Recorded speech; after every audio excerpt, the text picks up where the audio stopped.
The elder child, Hiranyakashipu, was unafraid of death from anyone within the three worlds because he received a benediction from Lord Brahma.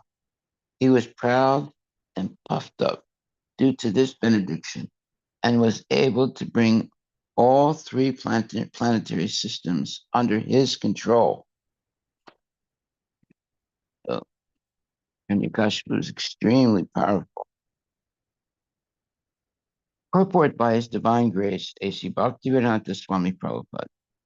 As will be revealed in later chapters, Hiranyakashipu underwent severe austerity and penance to satisfy Brahma, and thus receive a benediction of immortality. Actually, it is impossible even for Lord Brahma to give anyone the benediction of becoming immortal, but indirectly, Hiranyakashipu received the benediction that no one within this material world would be able to kill him. In other words, because he originally came from the abode of Vaikuntha, he was not to be killed by anyone within this material world. The Lord desired to appear himself to kill him.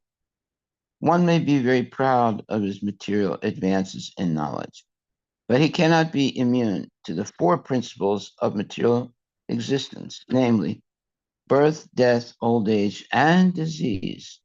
It was the Lord's plan to teach people that even Hiranyakashipu, who was so powerful and strongly built, could not live more than his destined duration of life. One may become as strong and puffed up as Hiranyakashipu and bring under his control all the three worlds, but there is no possibility of continuing life eternally or keeping the conquered booty forever.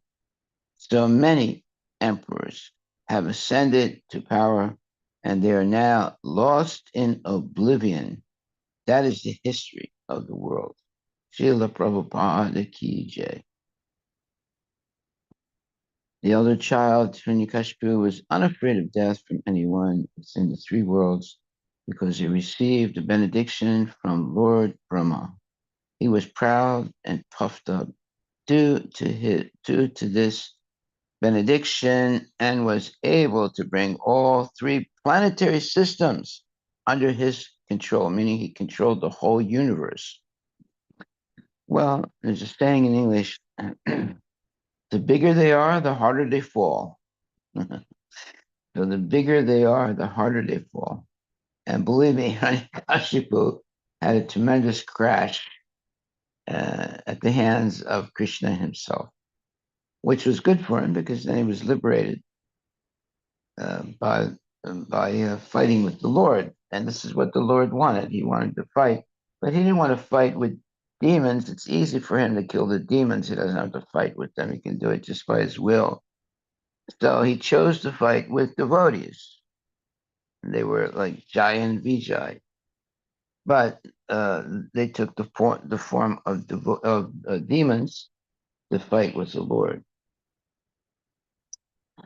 And some interesting points in this purport. It says, the Lord desired to appear himself to kill him, meaning Hiranyakashipu.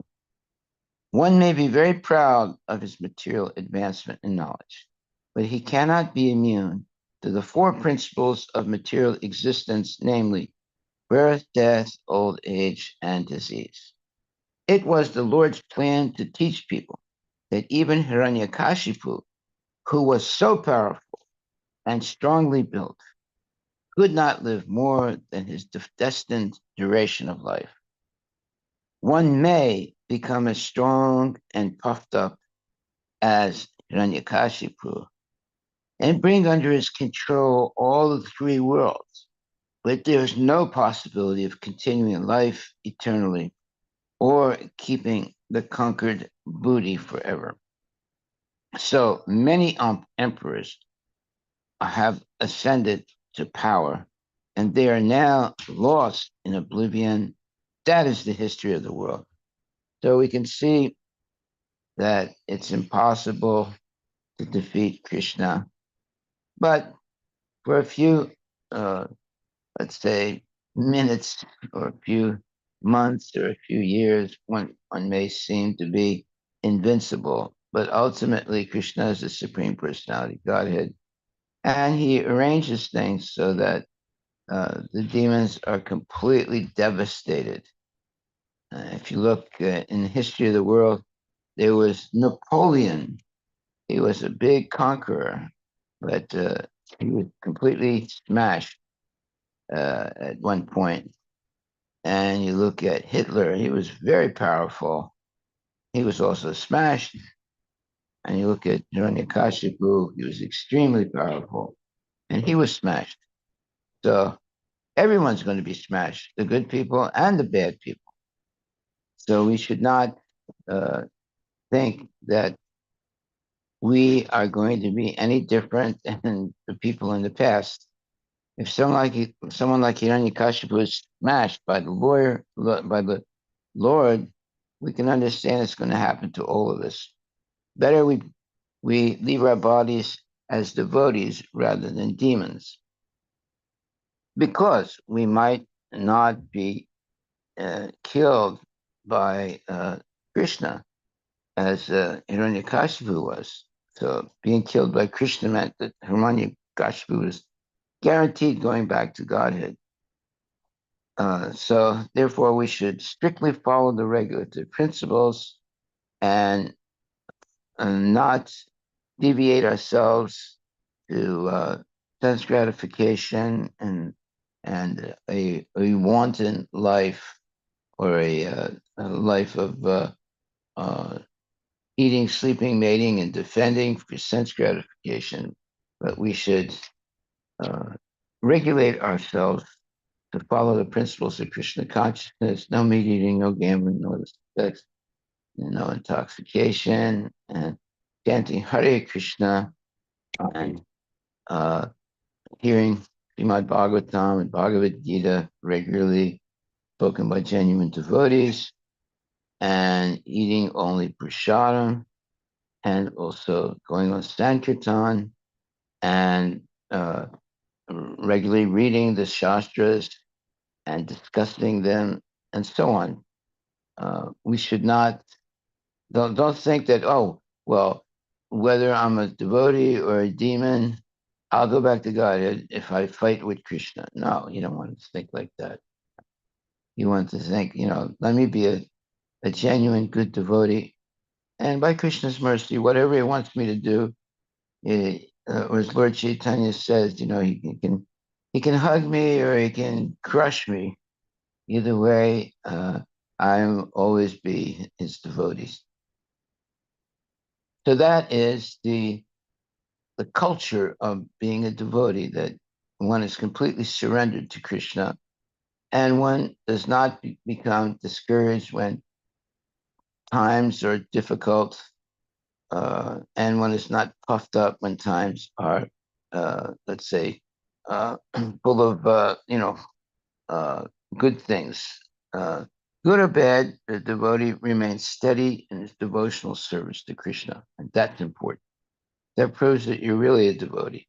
If everything is going all right, and nothing is going wrong, okay, it's easy to be Krishna conscious. But the proof that one is a devotee is that when everything goes wrong, the devotee doesn't give up. So that means that it's a real devotee who has complete faith in Krishna and is willing to be an instrument of the Lord. The Lord can act through the actions of the devotees. So we should be an instrument of the Lord. And in that way, whatever the Lord wants us to do, that's what we should do. Okay, so here it says, one may be very proud of his material advancement in knowledge, but he cannot be immune to the four principles of material existence, namely birth, death, old age, and disease. It was the Lord's plan, excuse me, it was the Lord's plan to teach people that even Hiranyakashipu, who was so powerful and strongly built, could not live more than his destined duration. One may become as strong and puffed up as Hiranyakashipu and bring under his control all the three worlds, but there is no possibility of continuing life eternally or keeping the conquered booty forever. So conquered booty means everything that you have uh, basically stolen from other people by conquering them. So many emperors have ascended to power and they are now lost in oblivion. That is the history of the world. So Napoleon is lost in oblivion, and uh, all these great, powerful people. And you look at Hitler; he's lost in oblivion, and and then the modern people now, uh, like uh, uh, uh, Putin, and also uh, also what's his name, Biden. All these people are going to be lost in oblivion. Uh, that is the history of the world. Okay, so we should have faith that if we don't have to become some big uh, conqueror to be a good person or be in Krishna's favor. We should simply do whatever Krishna wants us to do, but basically the baseline of our life should be following the regulative principles very strictly and regularly, with no hiatus, with no stoppage. And that way, that's the proof that we're serious about being Krishna consciousness. We don't uh, take vacations from chanting Hare Krishna or anything like that. And that way, Krishna will protect us always, and He's promising to do that. So that we should accept that promise and always remain steady in our service. Okay. Um, so it says the Lord desired to appear Himself to kill Hiranyakashipu. Now, why is that? Well, it says one may be very proud of his material advancement and knowledge, but he cannot be immune to the four principles of material existence, namely birth, death, old age, and disease. It was the Lord's plan to teach people that even Hiranyakashipu, who was so powerful and strongly built, but could not live more than his destined duration of life. Now, how powerful was Hiranyakashipu? He was able to conquer the whole world, every country, and even beyond that. Let's see, where does it say that? Uh, Three words. the three worlds. Yeah, he was able to conquer the three worlds. That means the the lower uh, planets, the middle planets, and the higher planets. So there's no one in history stronger than him. And look what happened to him. Uh, he was destroyed. That's why Prabhupada says one may be very proud of his material advancement and knowledge, but he cannot be immune to the four principles of material existence, namely birth, death, old age, and disease. Now, Hiranyakashipu, he wanted to be immortal, but Brahma told him, "Look, I'm not immortal, so how can I make you immortal or help you to be immortal?" So then Hiranyakashipu asked him the conditions under which he could be killed. And he was very clever, and he and everything he asked for Brahma in that uh, way. In other words, Brahma couldn't make him immortal, but he could uh, permit him to have uh, all the conditions that he wanted that would seem that he'd become immortal. But still, uh, there was something that was beyond the understanding of Brahma as well as Hiranyakashipu that was Lord Nrsingadev, which is not a human being and is not, you know, as a form of a half lion, half man. So both of them could not imagine there would be a creature like that that would eventually kill Hiranyakashipu. So that is something that we should understand. We cannot escape from the laws of material nature. And when someone is very powerful and they misuse their power to exploit other people or kill other people unnecessarily, and actually, first of all, we have to understand, even if you scare a person, that is that is a sin. We should not scare people with threats and bombs and other things like that. Whenever someone does that, they're going to be destroyed by the will of the Lord.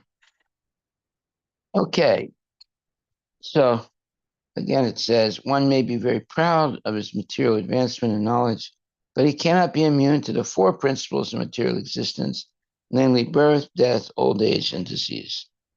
It was the Lord's plan to teach people that even Hiranyakashipu, who was so powerful and strongly built, could not live more than his destined duration of life.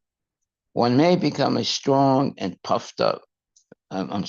One may become as strong and puffed up as Hiranyakashipu and bring under his control all the three worlds, but there is no possibility of continuing life eternally or keeping the conquered booty forever.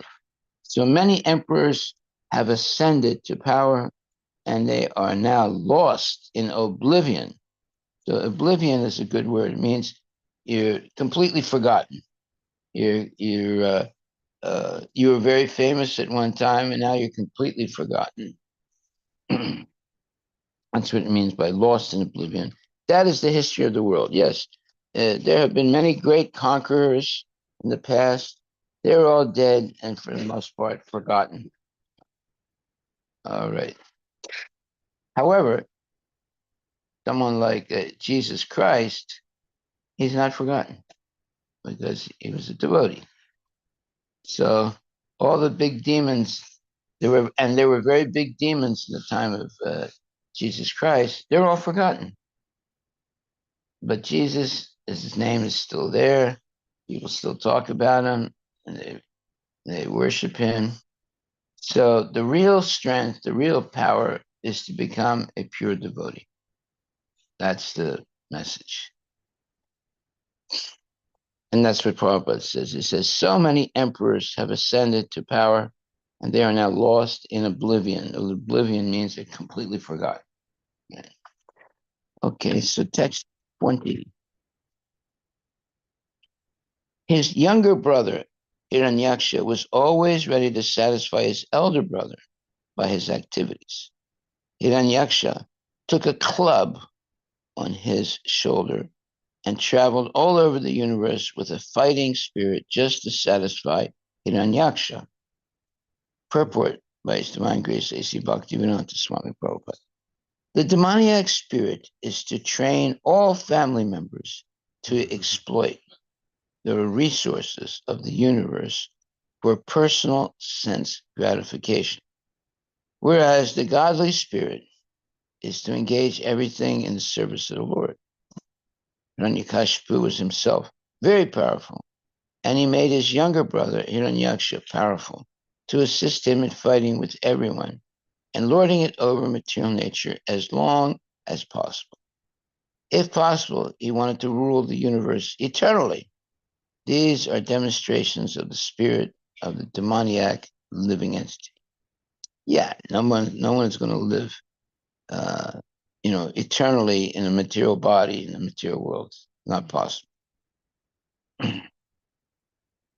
And he wanted to rule the universe eternally. No, that's not possible either, because he's going to be subject to death. You cannot eternally rule the universe if you're subject to death. So we see these are the desires of the demons. That even today, people like Elon Musk and others, they're trying to find what you would call the elixir of immortality. They'll spend billions of dollars, not millions, billions of dollars, trying to find a way to prolong their lifespan and eventually become immortal. Okay, so let's look this up on the internet. Um, let's see. Yeah, it was Google. Google, Calico. yeah, what's it called? Calico, I think. Yeah. Google spent 1 billion, set aside $1 billion to find a way to extend the lifespan and eventually become immortal. And they started a company called Calico. Calico. Yeah. And let's read about that a little bit. Let's see how foolish they are. They wasted that money. Look at all the good things they could have done with that money. Yeah. They could have given it to Krishna consciousness to spread real knowledge instead of foolish nonsense. What's it saying?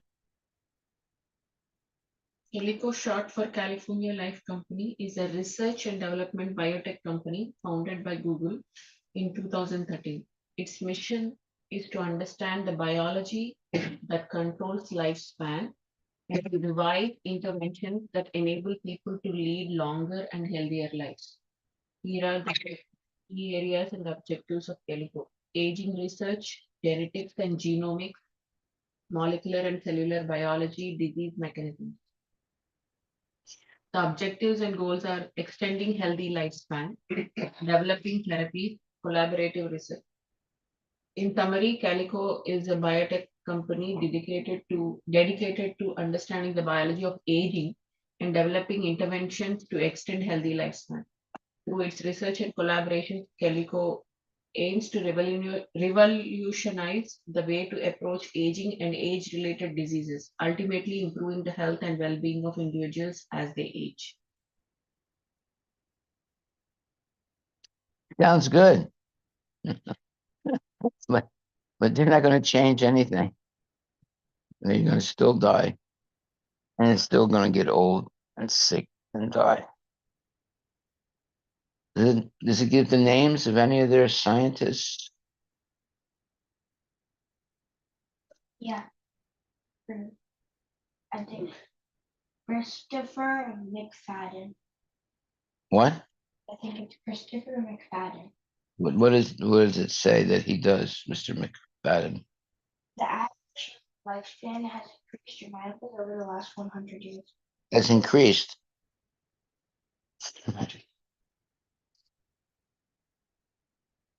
That's all?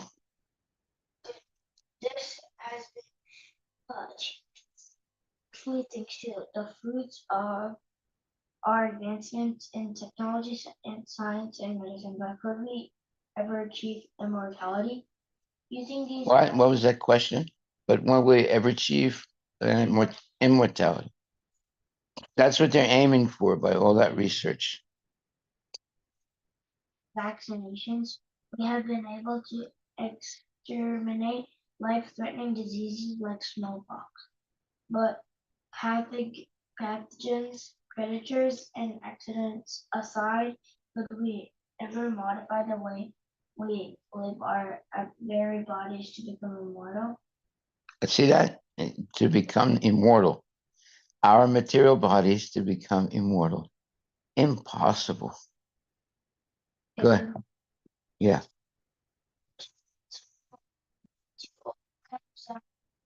The future issues that cause us to age and eventually die. Science and has identified 4 key processes that cause us to age. Should I name them? Yeah.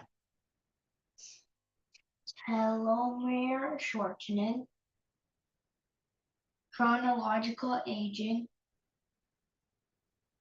which like time aging, oxidative stress, glycation, And what? glycation, G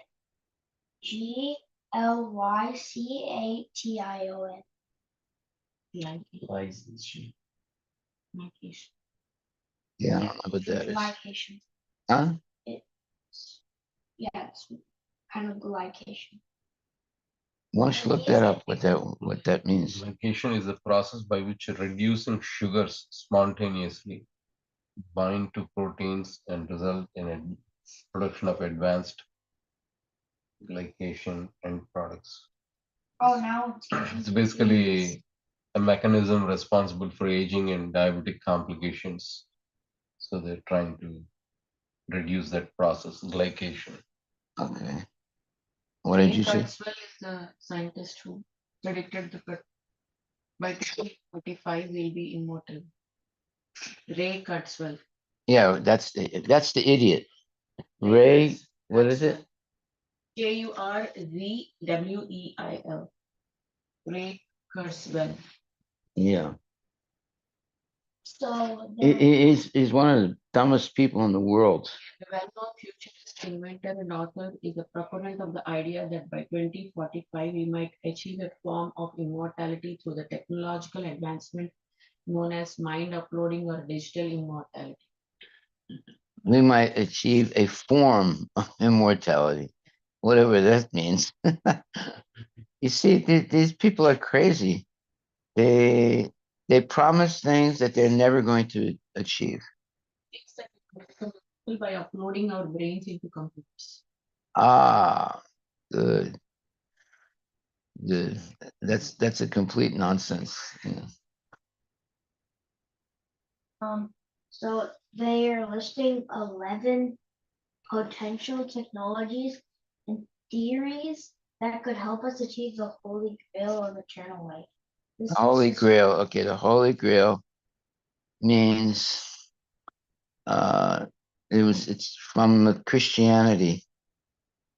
It was a well, it was like the Holy Grail is something that you drink and it makes you immortal.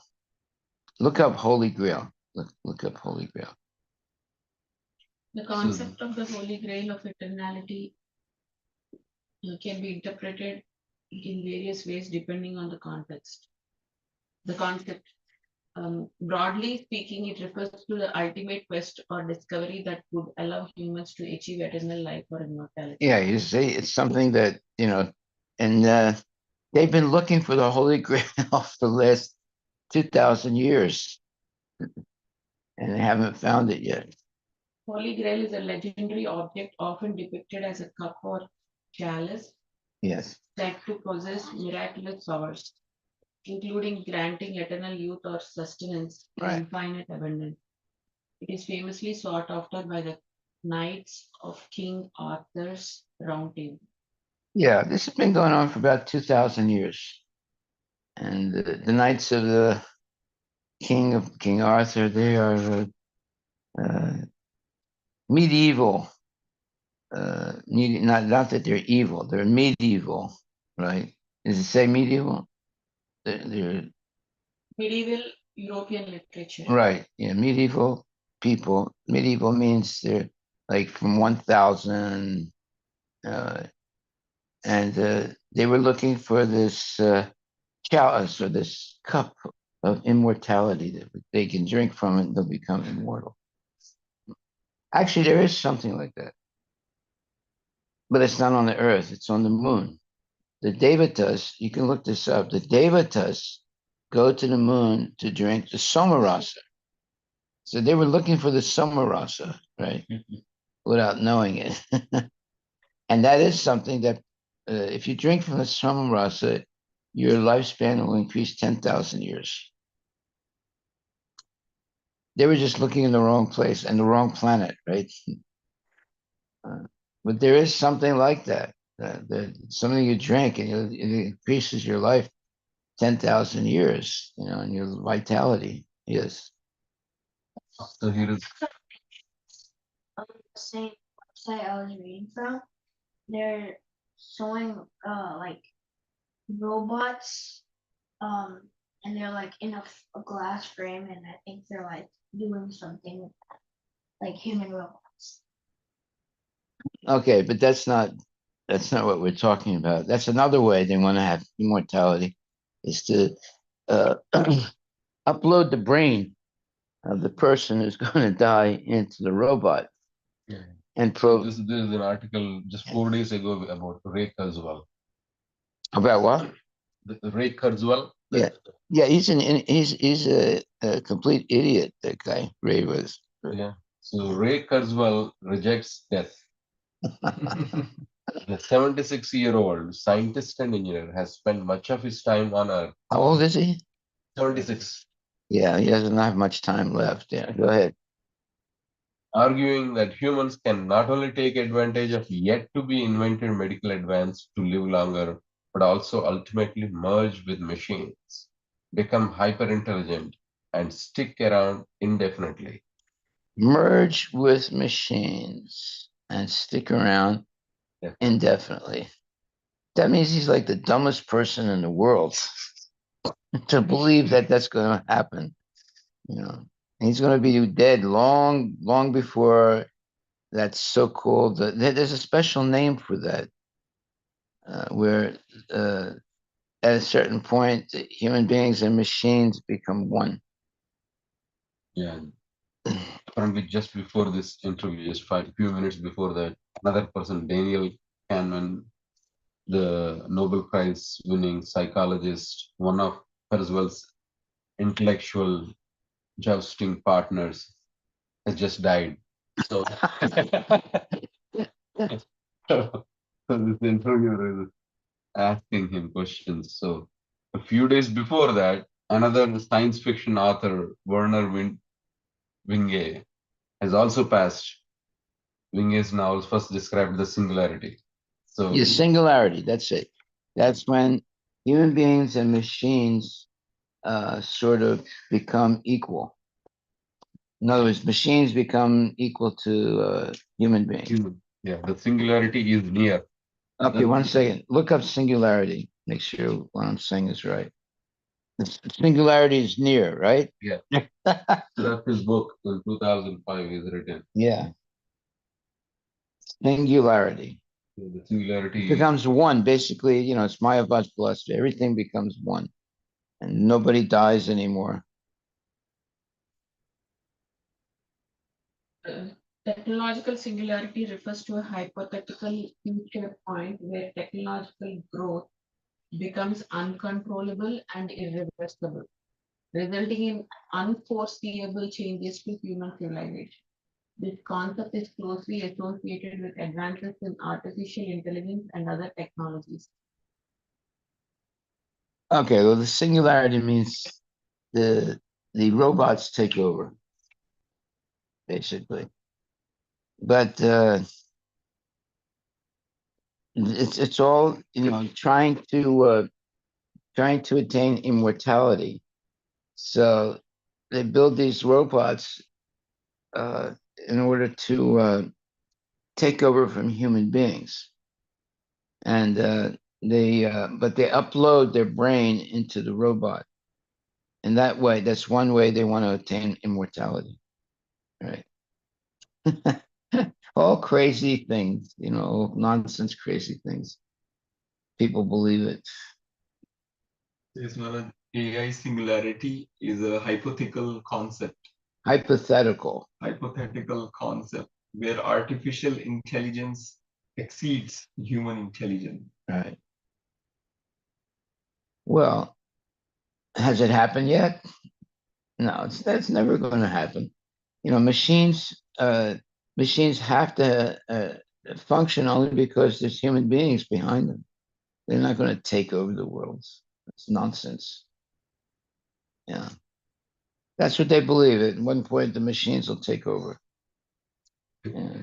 They won't need human beings anymore. Here in this interview, there's a couple of points that are funny. Some people, so he's asking, the interviewer is asking him, some people think that something like 120 might be a hard stop for human, like 120 years of life. But do you think differently? Absolutely. There is no reason to stop at 120. Then the interviewer is asking, what is the upper bound? There is no upper bound. Once we get past the singularity, we will be able to put some AI connections inside our own brain. It's not going to be literally inside the brain, it's going to connect to the cloud. The advantage of a cloud is it's completely backed up. And the interviewer is asking, so you are 76. Do you think you're going to live to see escape velocity? Escape velocity is that pace at which the humans can then Attain immortality. attain. And he says, yeah, I'm in good shape. I actually measure where I am. If something is down, I take various prescriptions or medications to get back on being on the positive side of longevity. I'm up to about 80 pills a day. Wow. He's taking 80 pills a day. Yeah. I had a cousin, and cousin Dick, and one day I met him, and right away he said, "Harry, are you taking your vitamins?" I said, "What?" I mean, right away he says, "Are you taking the vitamins?" I said, "No."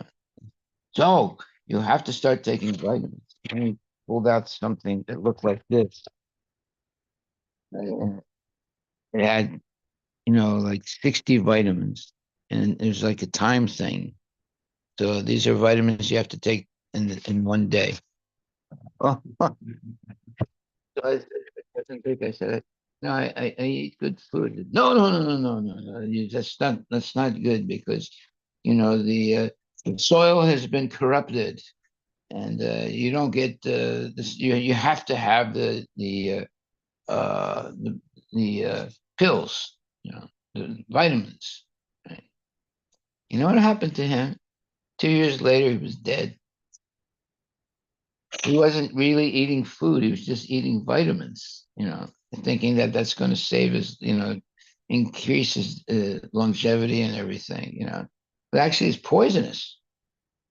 It's poisonous. You put all those pills in your body. It's not good at all. So, and then, I tried to talk to him, and he was not, he was in a different world. So I just gave up, and I said, okay, I'm gonna take the vitamins, and forgot it, walked away. And then 2 years later, he was dead from eating all those vitamins. So we have to be very careful not to be fooled by these fake narratives, that you can attain immortality. Nobody's going to attain immortality in the body. The body will never become immortal. And even if you upload your brain into a robot, right? You think, well, that's the way to become immortal. But there'll be what you call hackers, right? Right now, there's hackers, right? They hack computers. So basically, when you put your brain into a robot, it's like a computer, right? So you'll see, they think, well, now I'm immortal, but then they'll get hacked and end up in a garbage can or a dump, So there's always going to be some nonsense that goes on. But the nonsense is to believe that you can actually become immortal by these different strategies that they're coming up with. And Yeah. the heart transplant. Yeah. When they do, like, what is our it's not the old man is going to be replaced by a new man or a different man. It's going to always be the same man, even if they take the heart from someone else and put it into him. It's the same person, and he's going to just live what he's supposed to to live and die. People think they can cheat destiny. They can't. They can't. Yes. So I was reading about a book in school. They're talking about magnets and science. So, and then basically like at the end pages they talked about robotic hearts. Robotic So, hearts. robotic hearts in your heart, replacing with your heart if your heart is not working well. Yeah. And they use like some sort of magnet force inside your body to keep To pump the blood. Yeah. A what? To pump the blood. Oh yeah. Well, the heart is a pump, but it's a genius pump. Mhm. It's working. 50 years or 100 years. Most pumps they give up after some time, but the heart is an amazing pump. It can go 100 years, but it's not going to go, indefinitely. It's definitely everything gets used up as time goes on. So then they think, well, we'll just change the pump. We'll get a new pump there. It's not going to work.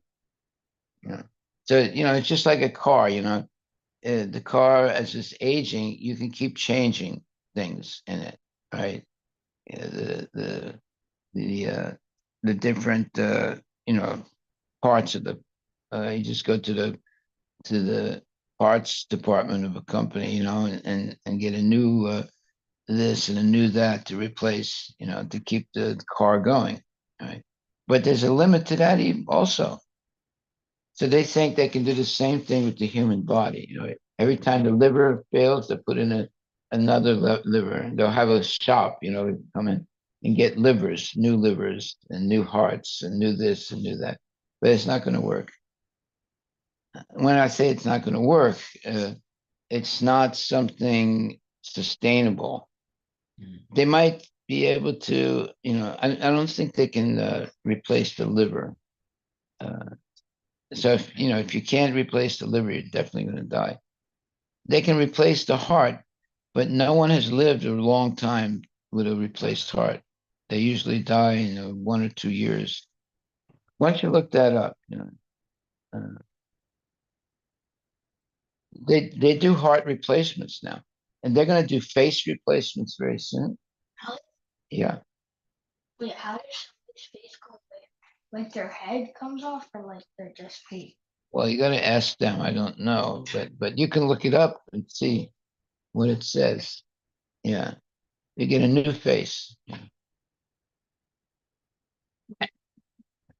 What? Heart, heart replacement. Yeah, Life expectancy. yeah, the life expectancy of a replaced heart. In other words, they get a heart from a person who has just died, but the heart is still viable. And then they put it into the new person's, into the other person's. The median years is 14 years, Maharaj. 14 years for a replaced heart. Yeah, depending on as a median, it can range anywhere. If the at very young age, it can be higher. If what? Young age. Oh, if it's a young age. That doesn't sound. Are there people that have replaced hearts? They're living 14 years more.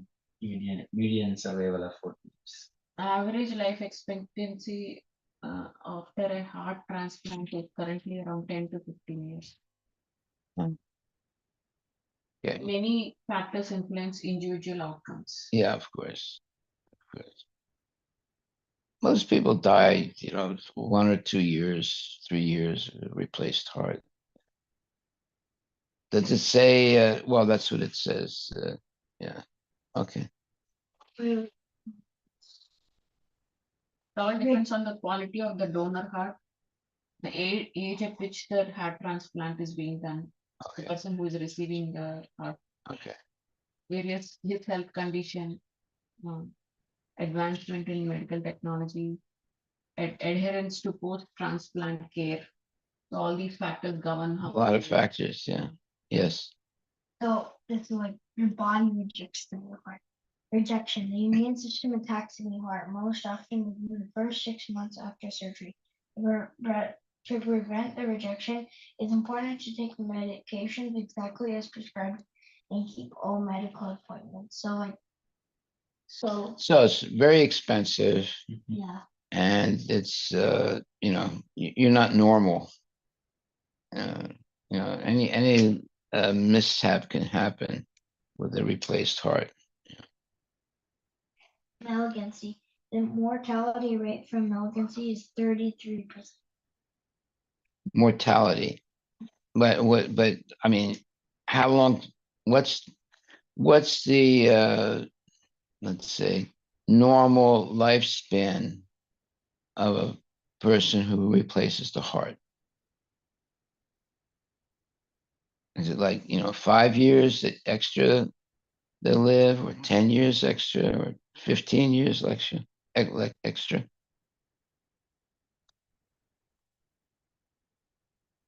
Well, it costs $1 million to $1.5 million to get a heart transplant. Really? Yeah. It's only for rich people. Yeah. Wow. In United States, the total cost of a heart transplant in the United States is generally between $1 million and $1.5 million. Wow. This figure includes all aspects of the transplant process from pre-transplant evaluation to post-surgery care. Wow. And then the rest of their life, they're going to be going back to the doctor all the time. Yes. Transplant survival rate is greater than 85% after 1 year and 69% after 5 years for adults. 5 years for adults, which is excellent when compared to the natural course of end-stage heart failure. The first year after surgery is the most important in regards to heart transplant survival rate. The annual death rate after the first year is only 4%.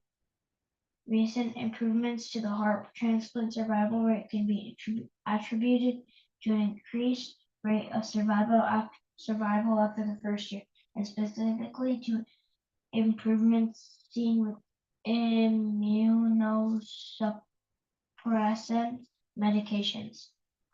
So like 85%, it's expected you should live for the first year when you get your heart transplant. And after 5 years, it's only 69% like guaranteed. And it's only for adults. It said only for adults. Only for adults. Like I don't think it said only, but for adults. Then for adults. Well, the best thing is to take care of your heart. So you don't have to replace it. Because it's going to be misery if you replace it. It's not. You're never going to be free from the doctors. You'll be going all the time to the doctor. Yeah. Whereas in India, it only costs $30,000 to $60,000. In India, Yeah. they do cheaper heart. Yeah. India is known for providing high quality medical care at a fraction of the cost in India. Wow. So that's why there's a lot of medical tourism that happens in India. People go to India. Interesting. Maharaj, the village area, I have seen a lot of grand relatives. Yeah. They used to live like 90 plus Yeah. without even going to hospital Yeah. for any major thing. Yeah. Not going at all. Yeah. And they leave the body just like, okay, they are not feeling good and just they left in their 90s, like 95, 96. Right. They used to live like very healthy life. Yeah. And now, It's very it's scary. the same things going on now. No, Maharaj. Now, what is happening? Their kids, they are not following their parents' footsteps. So they wanted to go out. So they are slowly leaving. Yeah. So in our family, their next generation, they are not doing. So they have decided. So the current generation, that's the last. They're doing all farming. So their further kids, they're already going out. Well, in other words, they're not living a healthy life. So they don't want to live in the village. Yeah. Yeah, village expense. You could live to 90, 95, sometimes 100. But now it's 60, even 45 people die because they're leading a nonsense life, eating nonsense food because of that. Nowadays, in India, they eat all these horrible fried things. Everything is fried. Yeah. And it might taste good, but it's very bad for your health. You have to avoid that. Okay, so we are almost finished. So let's go on to the next one. Did we do text 20? No. Finished. It's 19. No, 20. We were in the. You read the 20 also. So let's see. Let's read that purport again. This is 20. The demonic spirit is to train all family members to exploit the resources of this universe for personal sense gratification, whereas the godly spirit is to engage everything in the service of the Lord. Hiranyakashipu was himself very powerful, and he made his younger brother Hiranyaksha powerful to assist him in fighting with everyone and lording it over material nature as long as possible. If possible, he wanted to rule the universe eternally. These are demonstrations of the spirit of the demoniac living entity. So this Kurt Weil As guy, well. yeah, he's a demon, according to what we just read. He's trying to uh, go against nature and make the body immortal. But the body is not going to be immortal, no matter what you do. But Kurt Weill is definitely an atheist. Yeah. You should see if it says that. He doesn't believe in God. He believes in science. He's one of the top scientists working for Google.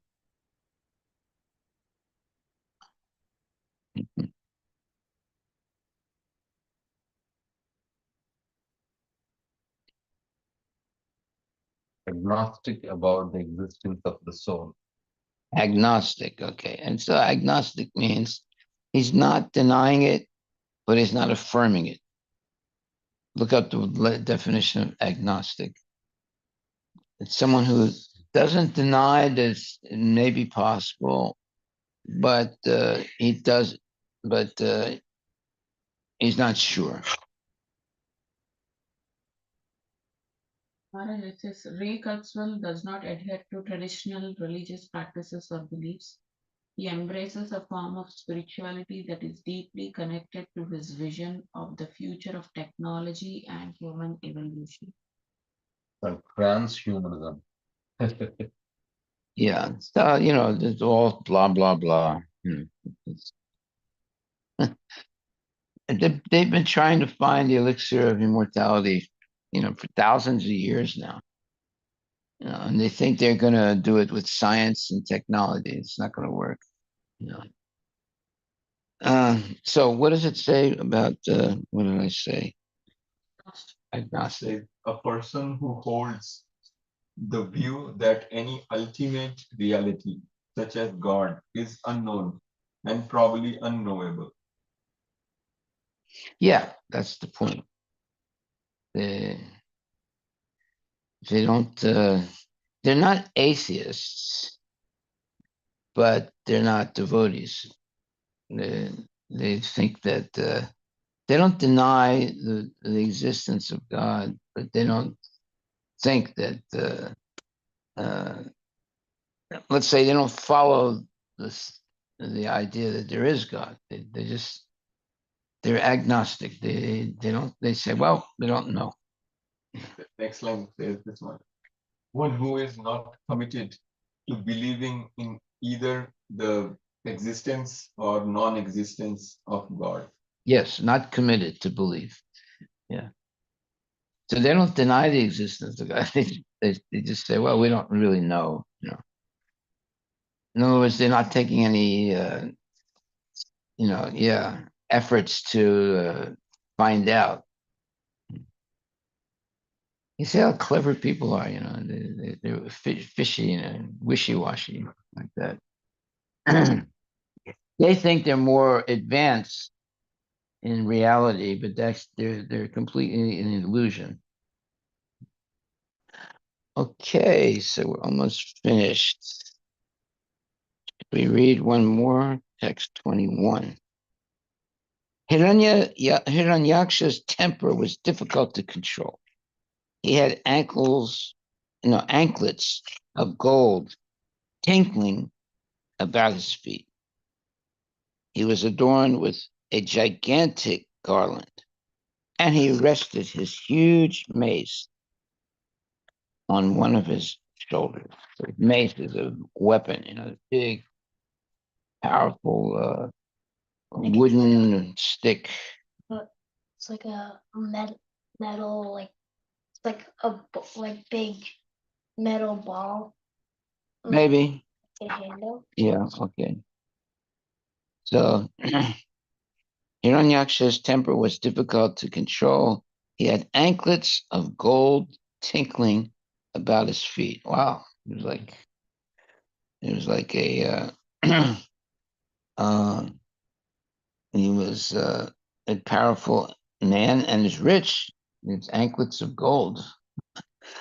He was adorned with a gigantic garland, and he rested his huge mace on one of his shoulders while he was walking around with a mace weapon.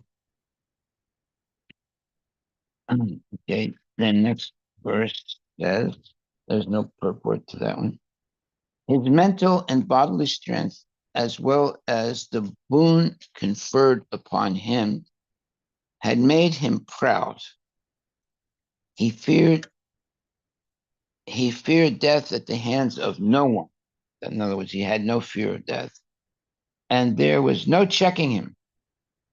The gods, therefore, were seized with fear at his very sight, and they hid themselves, even as snakes hide themselves for fear of Garuda. Purport.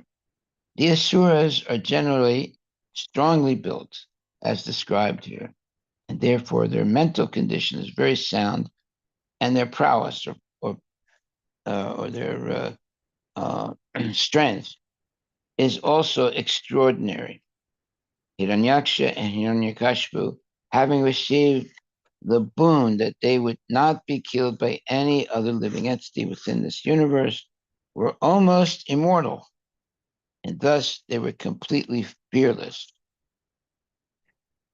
Okay, next one. On finding Indra and the other demigods who had previously been intoxicated with power, the chief of the Daityas, seeing that they had all vanished before his might, roared loudly. The Daityas are the demons. And one more, and we'll stop.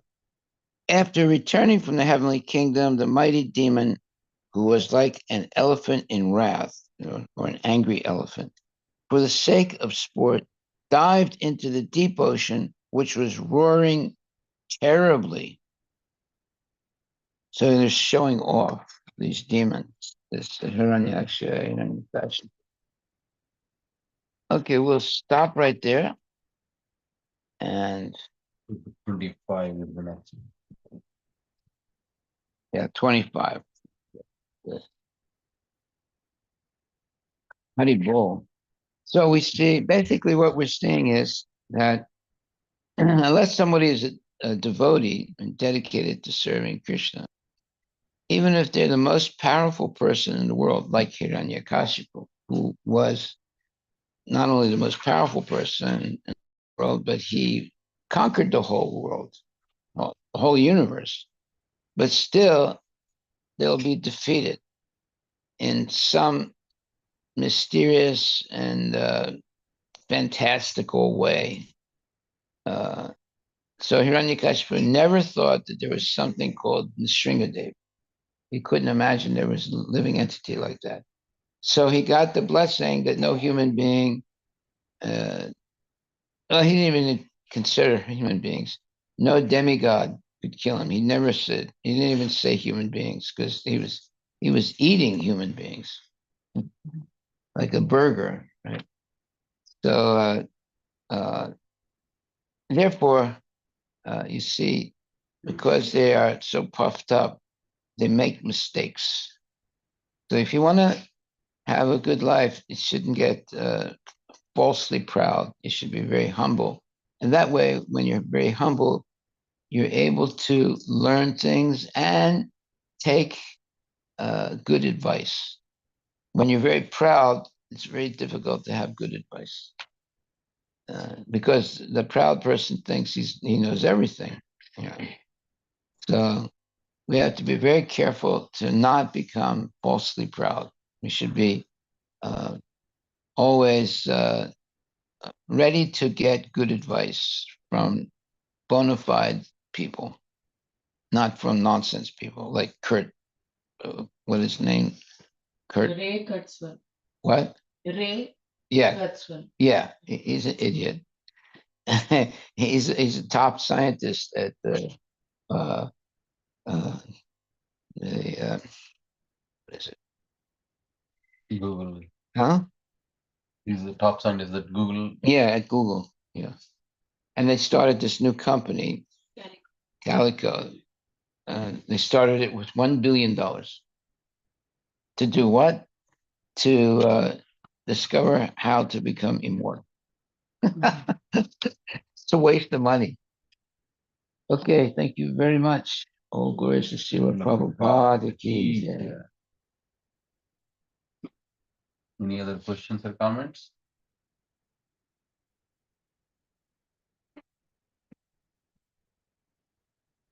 Okay. We'll see you in the evening.